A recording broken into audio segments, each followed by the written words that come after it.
Voltamos para o nosso último bloco desse mini curso sobre processo civil.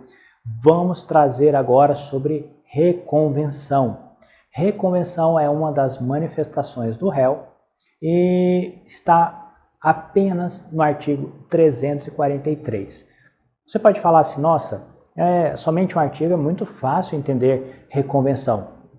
Só que reconvenção é uma peça muito apaixonante, como eu falei para vocês nos blocos anteriores.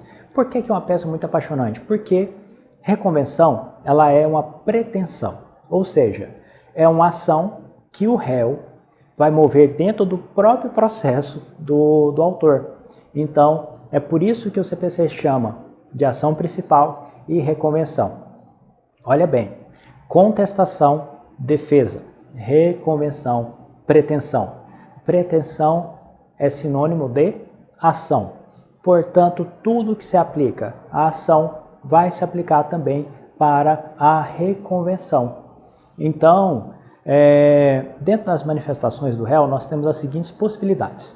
Ou o réu vai apenas contestar, ou ele vai contestar e dentro do documento de contestação vai apresentar reconvenção, ou ele vai apenas apresentar a reconvenção.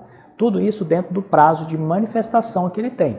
Ele tem um prazo de manifestação, como regra, de 15 dias a partir da realização da audiência de conciliação, ali do artigo 334, como nós vimos nos blocos anteriores.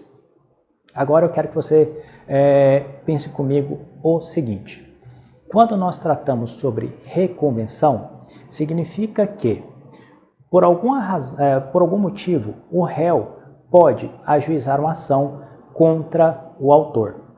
E o CPC, por uma economia processual, ele diz o seguinte: o réu, se caso ele tenha intenção, ele pode apresentar reconvenção contra o autor. Mas só vai poder apresentar reconvenção caso a reconvenção seja conexa com a ação principal ou conexa com os elementos da defesa. E como nós estamos tratando de uma reconvenção que é sinônimo de ação, tudo que for aplicado ali no artigo 319 e que for possível caber aqui neste ato, ele vai ser aproveitado, inclusive valor da causa. Eu quero que você preste bastante atenção, seja numa prova, seja numa situação prática, na parte da reconvenção deve constar valor da causa.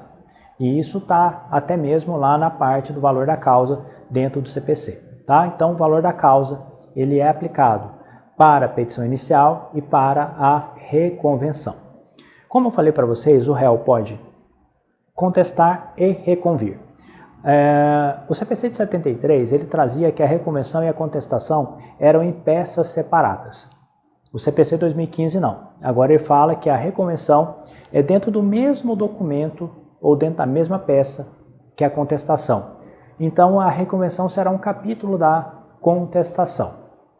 Eu gosto de chamar que é dentro do mesmo documento porque nós, dentro dessa era do processo digital, é mais fácil entender como documento. Então, o mesmo documento que você está apresentando a contestação, você vai apresentar também a reconvenção. Tá certo? Então vai ser dentro do mesmo documento. Reconvenção já foi tema também de peça de segunda fase de direito civil. Olha para você ver a importância dessa peça. Reconvenção já foi tema de segunda fase, já foi peça de segunda fase em direito civil. Tá? Se eu tenho 15 dias para manifestar, seja com contestação, seja com contestação e reconvenção, ou seja apenas por reconvenção, significa dizer o seguinte: tenho 15 dias como regra, tudo bem? Ótimo. Agora, vamos imaginar que no 10º dia, eu, requerido, apresentei apenas contestação. Se teoricamente eu tinha 15 dias úteis e apresentei no 10º dia útil, eu tenho mais tempo para apresentar a reconvenção? Me sobram ainda 5 dias? Não. Por quê? Porque o prazo é para manifestação do réu.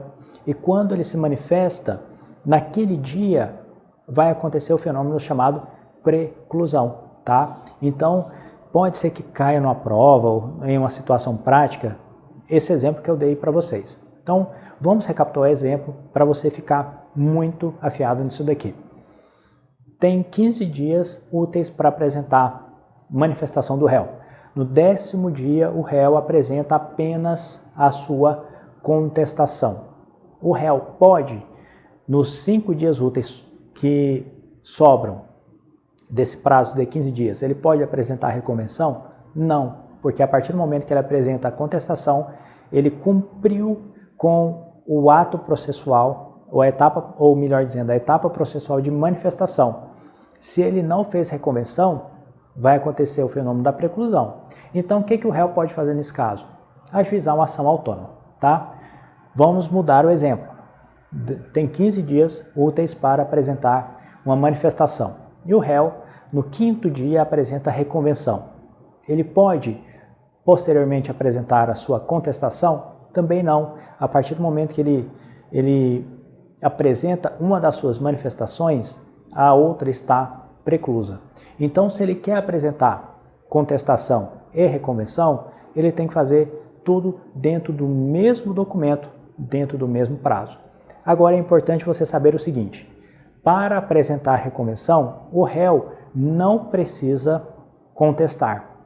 Então, o réu pode simplesmente apresentar a sua reconvenção sem contestar. Tá? Então, olha que interessante, o réu não é obrigado a contestar para apresentar a sua reconvenção. O réu pode simplesmente reconvir. Como eu falei para vocês várias vezes no início desse nosso bloco, o réu ele tem 3 possibilidades: apenas contestar, contestar e reconvir ou apenas reconvir. Tá? Agora um detalhe muito interessante, que isso daí pode pegar você, talvez ia pegar você despreparado, não vai pegar mais, tenho certeza. Reconvenção não afasta revelia. Vou falar de novo. Reconvenção não afasta revelia. E por que não afasta revelia? Porque o que afasta a revelia, artigo 344, apenas a contestação. Reconvenção não é defesa. Reconvenção é pretensão, é ação, portanto não vai afastar a revelia. Compreendeu? Entendeu como que funciona? Então, a reconvenção vai ser apresentada no prazo de manifestação. Se for junto com a contestação, vai ser um capítulo da contestação. Naquilo que for compatível, vai ser utilizados os requisitos da petição inicial. E vamos imaginar que o réu não contestou, ele vai apenas apresentar a reconvenção. Então, todos os requisitos da petição inicial, ele vai ter que colocar, ele vai ter que cumprir, melhor dizendo, na sua peça de reconvenção. Não vai ter que cumprir com exatidão apenas a manifestação pela realização ou não da audiência de conciliação, porque essa audiência já aconteceu, tá? Essa audiência já aconteceu. Mas vai ter que colocar o valor da causa, ele já sabe qual o juízo que vai ser dirigida a ação, então, porque já está distribuída, ele vai ter que qualificar as partes, principalmente se ele for fazer a reconvenção em litisconsórcio ativo ou litisconsórcio passivo. Sim, pode ter litisconsórcio ativo ou litisconsórcio passivo na reconvenção. Basta ler o artigo 343, ele vai falar, olha, o requerido na reconvenção, ele pode fazer a reconvenção trazendo para o polo passivo uma terceira pessoa ou contra o autor e mais um terceiro. Então, ele pode fazer litisconsórcio ativo ou litisconsórcio passivo na reconvenção. O autor da ação principal vai ser chamado reconvindo, porque o réu vai ser chamado reconvinte, ou seja, aquele que apresenta a reconvenção. O autor da ação principal, o autor reconvindo, ele vai ser intimado na pessoa do seu advogado para em 15 dias apresentar contestação à reconvenção. E por que a peça reconvenção? Por que a peça contestação? Porque contestação, eu falei no primeiro bloco sobre manifestações do réu. Contestação é a peça clássica de defesa, onde o réu vai se defender contra a pretensão do autor.